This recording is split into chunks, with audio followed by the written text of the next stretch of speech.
Good afternoon, Trinidad and Tobago. I'm Mahalia Joseph, and C News is live at noon. And I'm Nasira Mohammed with sport. Topping the news at this time, police are continuing their investigation into a shooting incident which left 3 men dead and another injured. Reports say at around 8 o'clock last night, 34-year-old Terry Edwards, 31-year-old Kevin Fuller, and 42-year-old Sanjay Mahabir were at Wellington Road, Debe, in the vicinity of the temple, which is close to runway 69 bar, when gunshots were fired. They were all hit. One of the men died at the scene, while 2 others died while being taken to hospital. The mother of one of the victims believes her son was killed as a form of revenge. Joanne Fuller said her son and Edwards had been threatened many times following the shooting of a man 3 years ago. She said last year Fuller's girlfriend was shot several times in the hand and chest, but survived. The Member of Parliament for Orapooch East, Dr. Rudal Munilal, expressed shock by the shooting and said recent moves to create safe zones at Lavantil, Sealods and Beetham Estate have seen crime being exported to areas like Debe, Tunapuna, Chagonas, St. Joseph, Penal and other communities, which the government has shown no resolve in protecting. He called for the reintroduction of the Community Comfort Patrol. With 91 murders in 61 days, it is clear that the government has failed the nation and we are all now living in fear. The Minister of National Security has shown himself to be both out of touch and clueless in the fight against crime. I call for the immediate reintroduction of the Community Comfort Patrol, which has brought security to suburban and rural communities in Trinidad and Tobago. Dr. Munilal said the loss of 3 more lives to the crime epidemic further highlights the government's lack of political will to drive the police service to protect citizens. Dr. Rowley must stop whatever it is that he is doing and pay attention to the cries of the nation. The business as usual stance of the PNM must end now. I call on the Prime Minister to do something or step aside and let us get back to protecting this nation. Former Minister of National Security Gary Griffith says the Community Comfort Patrols helped in fighting crime a few years ago and agrees it should be reinstated. He said there are other programs which can be looked at to give people a sense of security, but they have been dismantled. We established the Highway Patrol, the Community Comfort Patrol and the Rapid Response Unit. This was ensuring a proper lockdown of the country. At this same time, 2 years ago, over the same 45-day period when we are seeing over 68 homicides in the middle of January to the end of February, there were 20 homicides. So it shows a massive difference in dealing with national security 2 years ago when we were implementing policies that worked by ensuring high visibility. The E999 system has now been virtually shut down. He said over $6 billion a year is being pumped into fighting crime, and it seems no new programs have been implemented. Concerns were raised about the cost to maintain the program. However, Mr. Griffith says there are ways to minimize this. Look at how these vehicles were critical in strategic locations, and you can very well turn it into a state resource company similar to MTS. So you'll eliminate the extra payment for paying directly to security companies. But you don't just shut down the whole thing and then call it dollars and cents. If that is the case, nothing should be more important than the fundamental right of safety and security for citizens. The political leader of the National Solidarity Assembly and President General of the All Trinidad General Workers Trade Union, Nirvan Maharaj, is appealing to members of Parliament to unite and assist each other in solving major issues facing our country. He's also calling on citizens to demand that their elected representatives provide better representation on major issues facing our country and not simply play politics with red herrings and idiotic grandstanding meaning nothing. Skeletal remains have been found under a bridge in the Tarouba area, and police believe it is that of a homeless man. The discovery was made at around 6 p.m. on Thursday under a bridge to the northern exit of the Tarouba overpass. Officers do not believe there was any foul play, and an autopsy has been ordered to confirm the cause of death.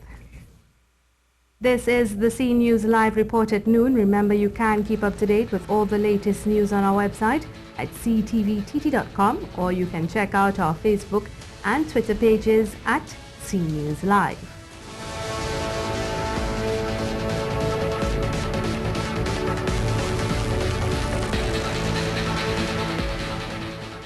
58-year-old man has appeared in court charged with sexual exposure in the presence of a 7-year-old girl.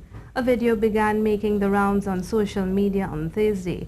It showed a man bound with his hands behind his back somewhere in Arima. It is alleged he was found in the back seat of a private motor car with a minor and his private part exposed. Passers-by raised an alarm and the man was restrained and later handed over to police.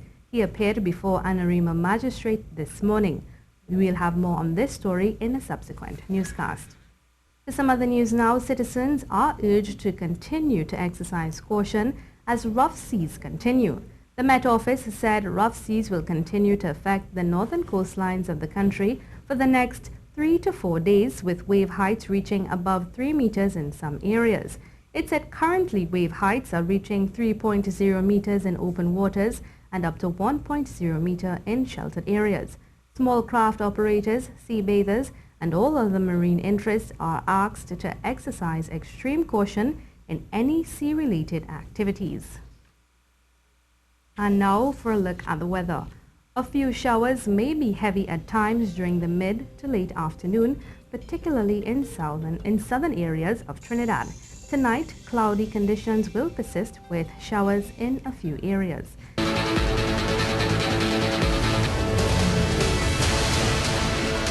The extempo king Winston Gypsy Peters says he would like to see someone beat him in the extempo competition and must do so without a rigged judging system. Speaking on Good Morning Trinidad and Tobago, the 12-time extempo champion said it's always good to have people coming through for the future. When you beat me, I'm not going to be here all the time, and you must have succession. I want people to win. I want people to go. But it must be done fairly, not because I'm winning a lot or because I could win a lot, or there's an alternative to that. If they don't want me to just enter the competition, just go ahead and pay me, and I will go ahead and just do an exhibition for them. For a few years, Gypsy did not take part in the extempo competition. He told us this was because of an injustice committed against him.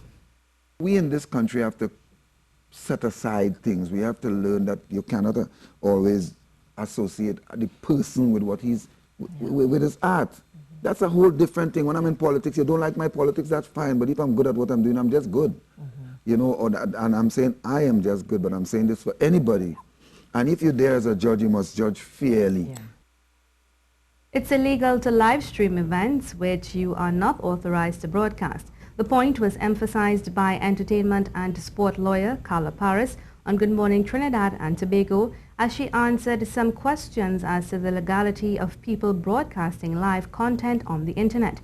Several questions were raised about this following the live streaming of several carnival events. Rishi Harinanan has more in this report. Live streaming is simply the transmission of live video and audio coverage of an event over the internet, and it's illegal to do this without proper authorization. According to sport and entertainment lawyer Carla Paris, it may be okay for someone to broadcast a small portion, maybe seconds of an event, but anything more can land you a day in court. People say, oh, our laws aren't up to date and Trinidad is behind. That's not the case. The problem is the public are not sensitized or concerned about intellectual property infringements. She explained a broadcaster would have paid a certain amount of money to have exclusive rights to a particular program, and for someone to stream it without permission can cause them to lose revenue. It can also force the official broadcaster to not want to buy into the product for a next year.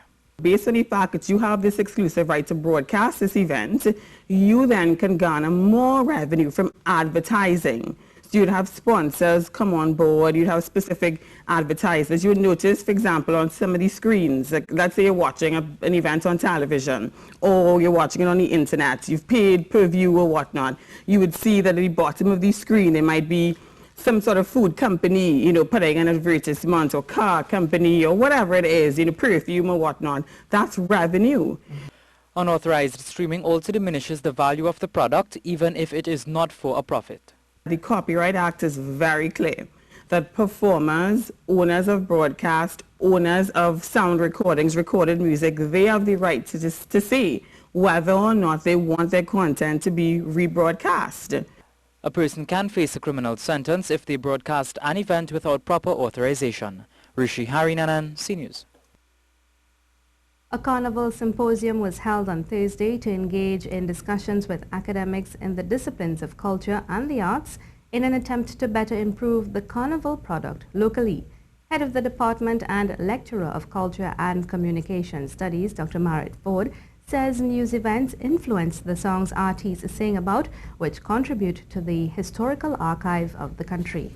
That influence scholars and influence artists as they work with Carnival to make claims about Trinidad and Tobago and its history and its present predicaments and pleasures. As the Carnival is becoming more exclusive in terms of class, and I guess more inclusive in terms of gender and sexuality. People can get really riled up about these issues, as you know, and this passion, this emotional investment in Carnival is not something we should take lightly in our discussions today and tomorrow. The Minister of Culture, in giving her address, Dr. Nayan Gadsby-Dolly, welcomed such a symposium. As an effective medium for all of you to share your knowledge, we at the Ministry are very pleased to be a part of this because we look forward in this time to what can come out of such a symposium in a time where, due to the downturn in economics, we are looking now at a situation where we need more and we have less, and how we do what we need to do in these particular circumstances. The Caribbean Sign Language Center is on a mission to teach people how to communicate using sign language as a way of making it easier for people with a hearing impairment to communicate. The body has been around since 2005, and one of its tutors through his translator spoke on Good Morning Trinidad and Tobago. From my experiences with the hearing, it's normal for me, like those who can sign, and then after, like I'll start to write with them, and then when they learn sign language, it becomes so much easier. He said it may be difficult for people to learn sign language, but it's a process which can be followed. Yeah, lots of people have been very interested, very motivated to learn sign language. But sometimes they start and they're a bit timid, they think it's difficult, but it's really cool. Eventually, they just pick it up. It's very natural. So just as you recently learned to sign good morning, look how quickly you did that. So that's an example. It's not difficult at all. It's now time for us to take a look at what's happening in the world of sport, and there's no doubt which team Nasira is supporting today. That's correct, Mahalia, and our viewers can't see, but my shoe is also maroon in addition to my hijab on my top. The West Indies are on the field against England in the first of 3 one-day internationals that's taking place in Antigua.